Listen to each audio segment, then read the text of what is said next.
Let me walk you through the top features of our elastomer electric heating tank. This here is the material inlet, and this one is the observation port. When powered on, there is a light that shines right inside. This is the vacuum port for drawing a vacuum. It comes with a built-in vacuum pressure gauge, and there is a safety valve located at the back. Right next to the safety valve, this is the nitrogen inlet for filling nitrogen gas.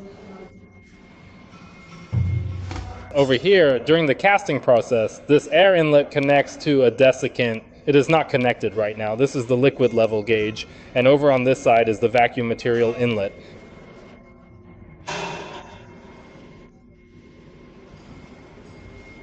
And then this here is the mixing motor. This one below the oven is the oven motor, so it is essentially a fan unit. Open this up and you will find the heating element rod inside.